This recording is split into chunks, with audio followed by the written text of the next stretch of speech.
do 7º ano, tudo bem com vocês? Eu sou a professora Joyce Martins, da nossa língua portuguesa. E nessa nossa aula, vamos observar qual será o nosso objeto de conhecimento? Nós vamos, então, abordar nesta aula de número 68, a reconstrução da textualidade e compreensão dos efeitos de sentido provocados por usos de recursos linguísticos e multissemióticos. E vamos fazer isso observando o seguinte detalhamento. Observem aí comigo. Podemos trabalhar esses aspectos em vários gêneros textuais, conforme essa lista que nós estamos observando aí. Nesta aula, então, nós elegemos os contos populares para serem o nosso objeto, no qual nós iremos observar exatamente esse processo de construção dessas linguagens, desses processos de significação. Ok, pessoal? Então, tendo isso em vista, vamos à nossa aula.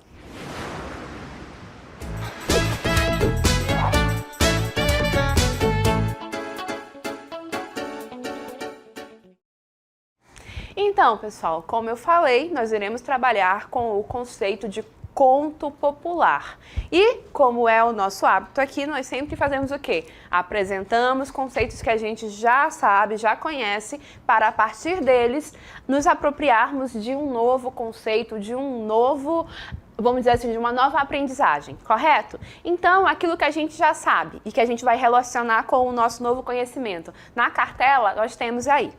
Então, nós vamos relembrar que chamamos de narrativa o tipo textual, o texto que apresenta algum tipo de história, através da sequência de fatos que se transformam ao longo de um texto. Então, os textos que trazem justamente esse processo de contar uma história, em que os fatos vão se sucedendo e se transformando ao longo desse texto, nós chamamos de narrativa.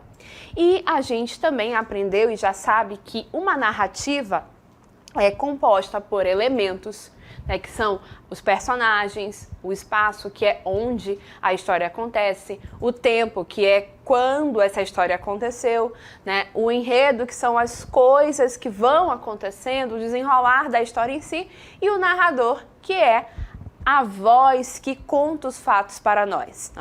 Além de elementos, uma narrativa apresenta também os momentos da narrativa, me perdoem. E aí esses momentos vão ser exatamente a situação inicial, o conflito, o clímax do conflito e o desfecho. Então, voltando aqui com a professora, a gente observa, portanto, que uma narrativa vai ser um texto que vai se configurar dessa forma, com elementos e momentos de uma narrativa. E diferentes são os gêneros textuais que estão aqui na nossa sociedade circulando e que podem ser chamados de narrativa. A narrativa é um tipo textual, conforme a gente aprendeu na primeira aula deste módulo. Então, por exemplo, crônicas são narrativas, os contos, de um modo geral, são narrativas. E aí, como eu falei para vocês, a gente vai trabalhar com a ideia de conto popular. E para a gente entender o que é um conto popular, a gente já começa apresentando para vocês um exemplo desse conto popular. Por quê? Porque ele é também uma narrativa. Vai ser, portanto, um texto que vai apresentar para nós fatos que vão se desenrolar ao longo do texto e que vai mostrar para nós esses elementos e momentos da narrativa. Então, vamos a esse exemplo? O nosso conto popular em questão se chama O Jabuti e a Onça. Então, a gente já pode notar que vai ser um conto que traz uma ambientação muito aproximada daqui da nossa região, porque jabuti e onça são animais que pertencem aqui à nossa fauna amazônica, correto? Então, o texto diz o seguinte: uma vez, a onça ouviu o jabuti tocar sua gaita e veio ter com o jabuti e perguntou-lhe: como... Vamos avançar? Como tocas tão bem a tua gaita? O jabuti respondeu: eu toco assim a minha gaita. O osso do veado é a minha gaita. Ri, ri, ri. A onça tornou: a modo que não foi assim que eu te ouvi tocar.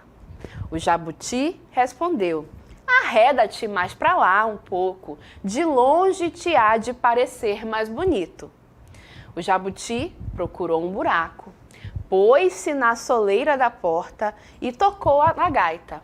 O osso da onça é a minha gaita. Hi, hi, hi. Quando a onça ouviu, correu para o pegar. O jabuti meteu-se pelo buraco adentro. A onça meteu as mãos pelo buraco e apenas lhe agarrou a perna. O jabuti deu uma risada e disse: pensavas que agarravas a minha perna e agarrastes a raiz de pau. A onça disse-lhe: deixa-te estar. Largou então a perna do jabuti. O jabuti riu-se uma segunda vez e disse: de fato era a minha própria perna. A grande tola da onça esperou ali. Tanto esperou até que morreu. Então, esse conto que nós podemos observar vai trazer para nós aí essa, vamos dizer assim, essa interação, essa situação que ocorre entre a onça e o jabuti. E notem que essa onça e esse jabuti estão com algumas características e alguns comportamentos que misturam um pouco daquilo que seria esperado desses animais, mas também um pouco do que seriam esperados pelos seres humanos, não é? Então, um jabuti que tem uma esperteza e assim por diante. Então, a gente pode dizer que no processo desse conto, jabuti e onça estão personificados. A personificação é algo que também já foi estudado por nós ao longo do nosso módulo, né? Quando a gente pega, atribui características dos seres humanos a outros elementos, como é o caso dos animais. E aí um outro aspecto interessante que a gente vai poder observar desse nosso breve conto é que se trata de uma narrativa curta, né, que traz todos os fatos, as personagens e o espaço de tempo acontecendo de uma maneira muito condensada, vamos dizer assim, e que por isso mesmo é que a gente pode chamar de um conto. Então, já que é um conto, já que é uma narrativa, cabe que nós observemos dentro dessa narrativa aqueles elementos e momentos que a gente já enfatizou com vocês desde o início da aula. Então, a partir desse nosso conto, o Jabuti e a Onça, quais seriam os elementos? Então, vamos avançar aos poucos nas cartelas. Vamos lá? Na próxima tela, quais são as personagens? A gente observa que, de fato, são apenas dois. A onça e o jabuti é quem participa da narrativa. Portanto, eu vou chamá-los de personagens da narrativa, o jabuti e a onça. Seguindo adiante, eu posso, então, me perguntar onde essa narrativa aconteceu. E notem que não há, durante o conto, nenhuma indicação específica de um lugar, de um nome de um lugar, de um nome de uma cidade, o nome de uma localidade. Não. A gente consegue encontrar as indicações de espaço, de lugar da narrativa, a partir de expressões adverbiais. Lembram-se dos advérbios? Pois é, ao longo do texto a gente encontra alguns advérbios de lugar. Então é nesses advérbios de lugar que a gente consegue identificar o espaço dessa narrativa. Então, por exemplo, a indicação de lugar aparece quando se diz no buraco, né? Então tem um momento ali em que o jabuti se coloca dentro do buraco para começar a usar a sua artimanha e assim fugir da onça, correto? Então isso é uma indicação de lugar.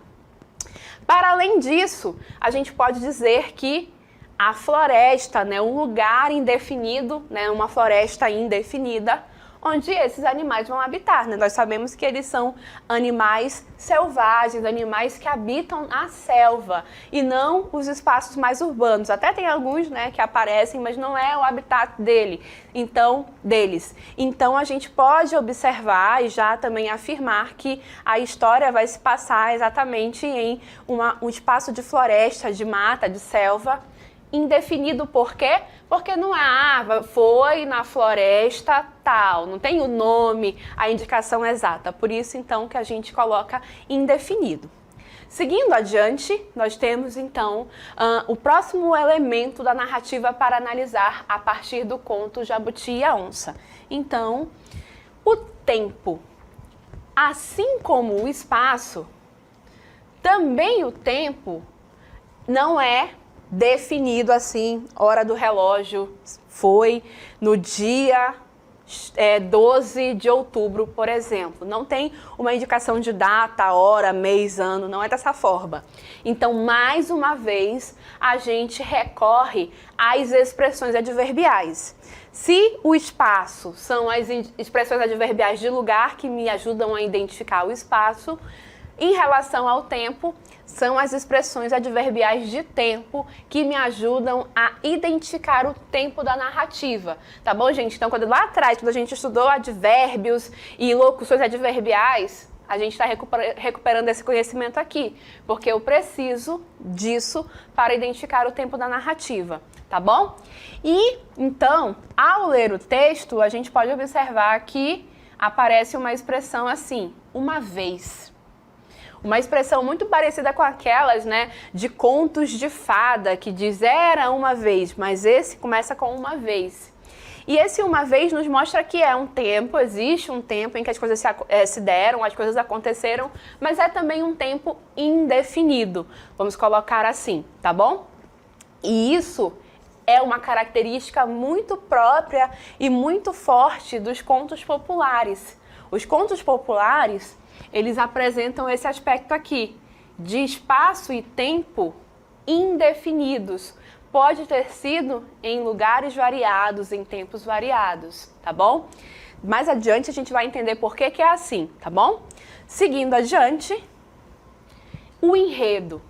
O enredo de uma narrativa é aquilo que a gente sempre fala para vocês.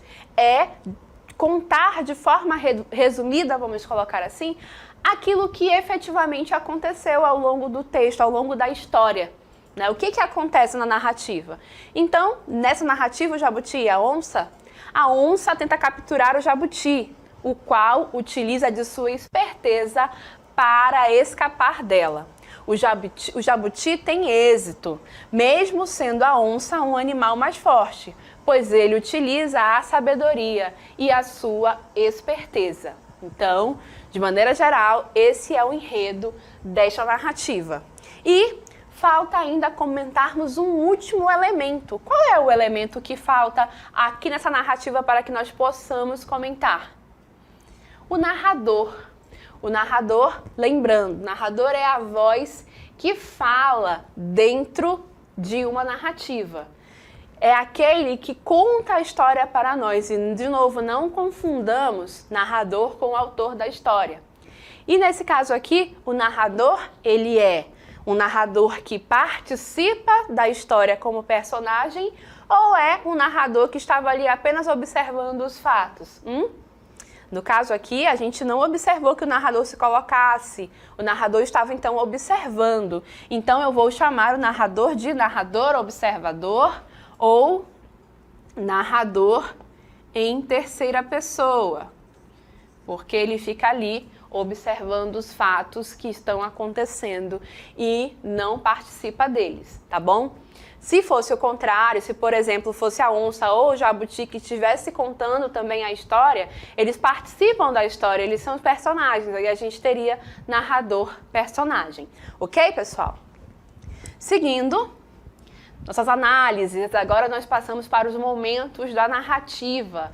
E lembrando, se os elementos são as partes necessárias para compor, né, e aí sempre fazendo aquela analogia, né, os elementos da narrativa, eles são como os ingredientes que a gente compra para fazer um alimento, para preparar um prato, né? Então, quando você vai preparar um bolo, você precisa de ovos, precisa de farinha de trigo, alguns pedem leite, né? Alguns pedem fermento. Então você junta tudo isso e faz o bolo. Os elementos da narrativa são assim, são os ingredientes para fazer a narrativa. Então vai personagens, tempo, espaço, enredo e narrador. Os momentos, só para fixar bem a diferença, é como se fosse os passos que eu dou para que o meu bolo fique pronto. Então, por exemplo, para fazer o bolo, eu preciso primeiro quebrar os ovos, depois bater esses ovos e aos poucos ir misturando os outros elementos e, por fim, assa o bolo no forno. Isso é o passo a passo para que o bolo fique pronto.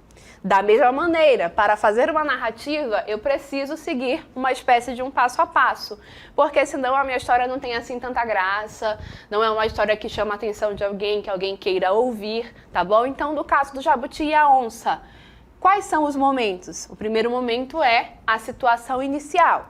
E a situação inicial de uma narrativa é sempre a normalidade, tá bom, gente? Eu sempre falo assim, é a normalidade, é a rotina, você na sua vida, no seu cotidiano, aquilo que você sempre faz, aquilo que sempre acontece e que, se é o de sempre, não é algo que chama assim tanto a nossa atenção ao ponto de eu querer contar a história, de alguém querer ouvir e assim por diante. Então, situação inicial, normalidade. No caso dos nossos personagens, a situação inicial, a normalidade é o Jabuti tocando a sua gaita e sendo observado pela onça, tá? Até aqui, nada acontece na história, é o início. Seguindo adiante, a gente vai para o próximo elemento, ou melhor, próximo momento da narrativa, que é o que a gente chama de conflito. O conflito não vai ser confusão, não vai ser uma briga. Conflito é algo que acontece e que vai, de alguma forma, fazer com que a normalidade da situação inicial seja interrompida, seja modificada. No caso, qual é o conflito desse conto Jabuti e a Onça? A onça tenta criar uma artimanha para capturar o jabuti. Então aí é que tá, ela começa a querer capturar o jabuti, começa ali a pensar a respeito, então daí vem o conflito que vai desenrolar todos os outros fatos dessa narrativa, né? E vai fazer com que a normalidade da situação inicial deixe de existir. Após o conflito, o próximo passo a gente chama de clímax, ou clímax do conflito, depende do manual que você esteja consultando.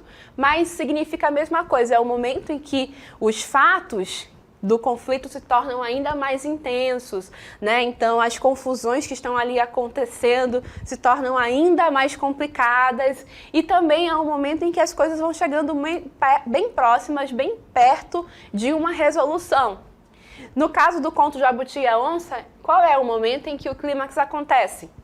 Ora, o jabuti se esconde no buraco, mas tem a perna agarrada pela onça. Então, realmente, a gente fica ali. Será que a onça vai capturar o jabuti? Será que ele vai conseguir escapar? A gente fica ali naquela atenção presa, né? E, consequentemente, é realmente o momento de maior tensão do texto, não é? E ele usa a sua esperteza para se livrar da situação. Ele começa ali a jogar de novo com a sua esperteza para se ver livre da onça. Por fim, chega o desfecho. O desfecho é exatamente o momento em que a gente encontra o final da narrativa. É a maneira como as coisas terminam. Esse desfecho tanto pode retornar para aquilo que aconteceu antes que o conflito acontecesse, ou seja, para uma situação inicial de novo na normalidade, como pode transformar tudo e fazer com que as personagens se modifiquem, mudem o seu ponto de vista e assim por diante. Então, no caso do jabuti e a onça, o desfecho é: a onça não consegue capturar o jabuti e morre de tanto esperar. Então, é realmente um desfecho que não retorna totalmente para o início, porque o jabuti vai embora, escapa, mas a onça tem ali uma espécie de punição por ter tentado capturar o jabuti, vamos dizer assim, correto? Então, de fato, ao observarmos que esse conto tem elementos e momentos da narrativa, a gente consegue comprovar que ele é uma narrativa de fato. Ele conta para nós uma história com situações que vão se transformando ao longo do tempo. E agora a gente vai começar a definir por que ele é um conto do tipo popular. E aí eu começo dirigindo uma pergunta para vocês.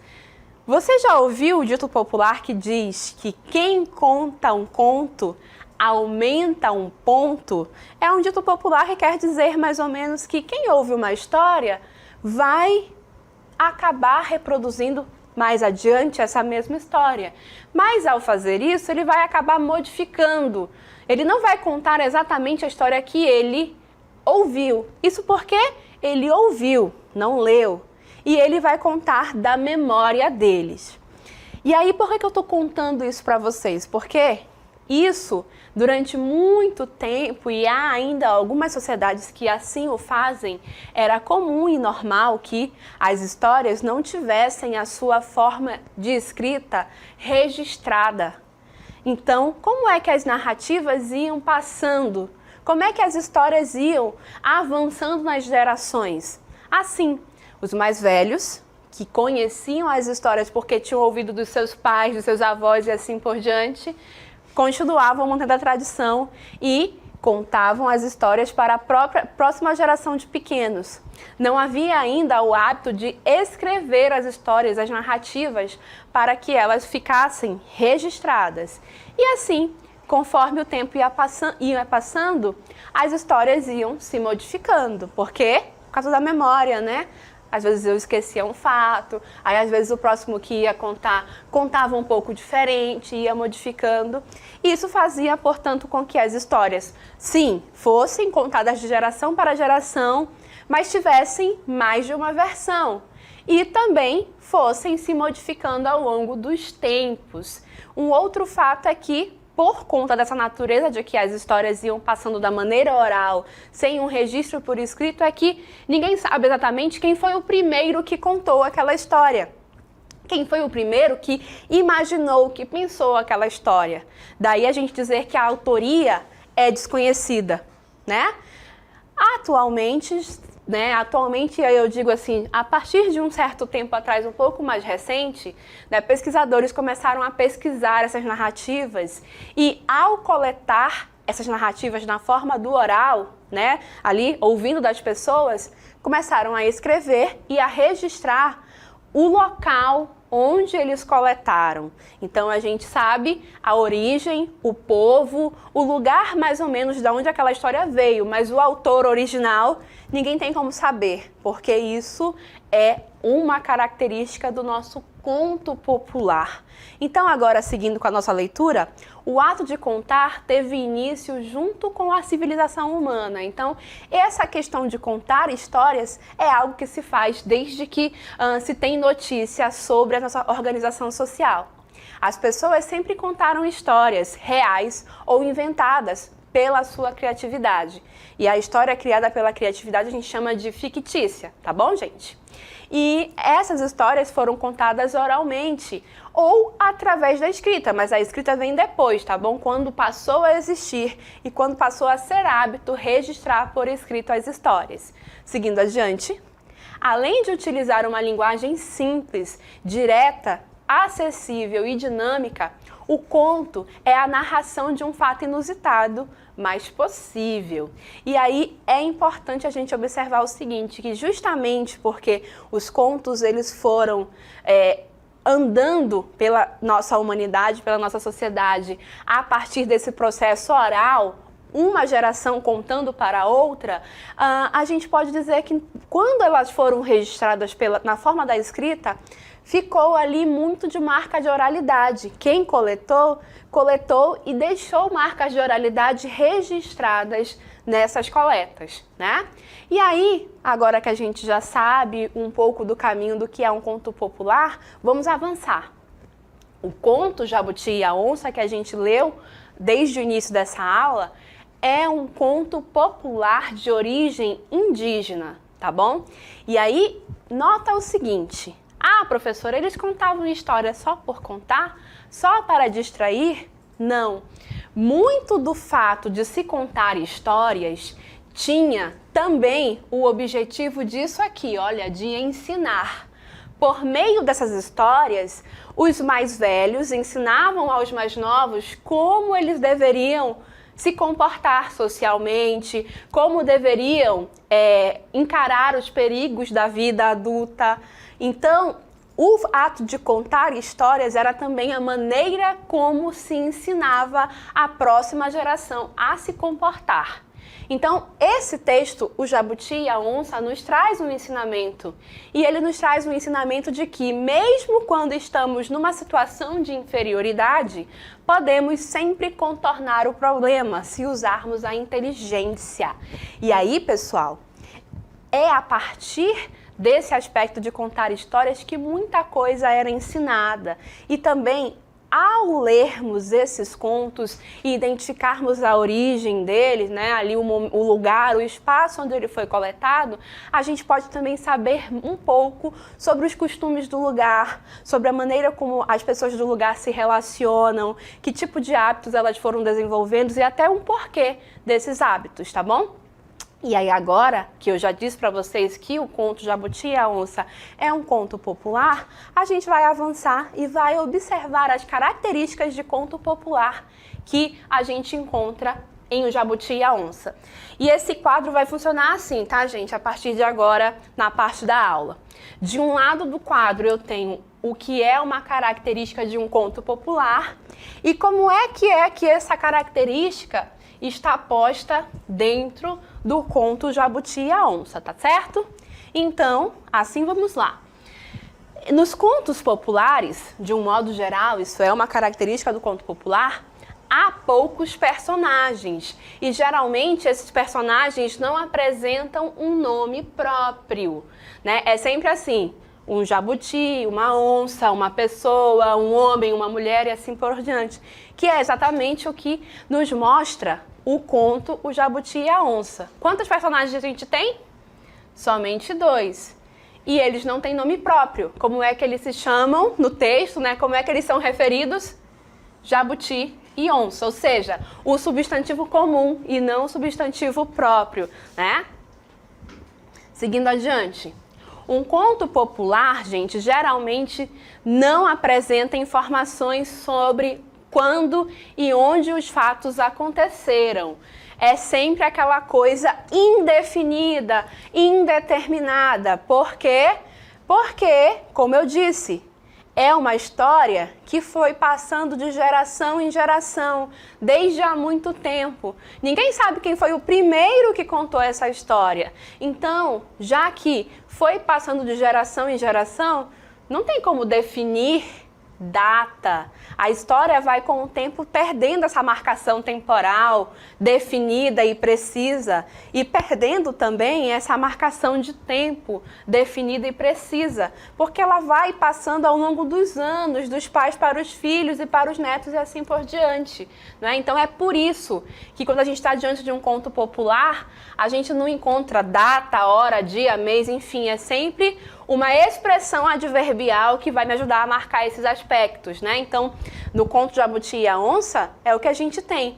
A narrativa se passa num espaço indefinido de uma floresta, que pode ser em qualquer lugar de floresta na região amazônica. E o tempo tem essa expressão adverbial que diz uma vez. E essa uma vez pode se renovar toda vez que eu conto essa história, né? Olha, uma vez aconteceu isso. Então é uma expressão temporal que parece que renova os fatos, renova o conto a cada momento que ela vai contando, correto? Tudo isso é característica de um conto popular, tá bom, gente? Seguindo adiante, outra característica do conto popular. Muitos contos apresentam linguagem mais informal e com marcas da oralidade. Isso porque muitas dessas histórias foram transmitidas oralmente de geração em geração e a pessoa que coletou, o pesquisador que coletou, manteve essas características ao registrar por escrito. No conto popular, O Jabuti e a Onça, é possível observar trechos contendo marcas de oralidade. Quando a gente observa, por exemplo, no trecho quando ele diz "a modo que não foi assim que eu te ouvi tocar", né? Essa expressão "a modo", né? "A modo que" é algo que é próprio da oralidade. Outro momento, quando se diz "o osso da onça é a minha gaita", hi-hi, esse hi-hi aqui, né? Indicando uma risada, né? Um momento ali em que ele está fazendo pouco da onça, né? Então, esse hi-hi vai ser também uma indicação de oralidade presente aí dentro do conto. Seguindo adiante, outra característica do conto popular. No conto popular, as ações se passam normalmente em um único espaço e constitui um só eixo de conflito. Em narrativas muito longas, né, nos romances, por exemplo, há vários conflitos acontecendo e isso, quanto mais conflito, maior é a história. Tá, gente? Se não tem conflito, não tem história para contar. É como a gente sempre diz. No caso de um conto popular, isso é reduzido. Assim como são poucos personagens, o eixo temático do conflito também é um só, tá bom? E também é um único espaço e assim por diante. No Jabuti e a Onça, como é que acontece? Ora, uma única floresta, num único lugar ali da floresta, e só tem um conflito acontecendo também, né? Que é o jabuti fugindo da onça que o tenta capturar, não é? Então, realmente, as características do conto popular estão conferindo aqui dentro do Jabuti e a Onça. E aí, gente, o que mais que a gente pode afirmar? É que, normalmente, um conto popular não tem autoria própria, né? Não tem uma autoria conhecida, pois foi transmitido oralmente ao longo dos anos. Muitas dessas histórias são recolhidas pelos estudiosos, conforme eu falei para vocês, e o conto Jabuti e a Onça não é diferente. Nós sabemos que a origem desse conto é uma origem indígena, mas exatamente o primeiro que inventou, que criou essa história, que a contou, nós sabemos? Não sabemos. Então, realmente, conto popular mais uma vez. Para encerrar essa nossa conversa, a gente tem a última característica do conto popular. Na tela, por favor, olhem só.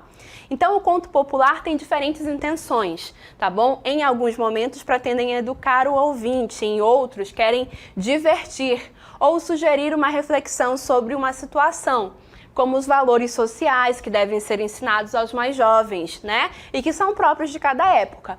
No caso do nosso conto popular, o Jabuti e a Onça, a gente pode observar que temos aí uma reflexão também sobre as características humanas. No caso, será que a força física realmente pode se sobrepor à esperteza? Ou a esperteza consegue, em alguns momentos, ser mais eficiente do que a força física?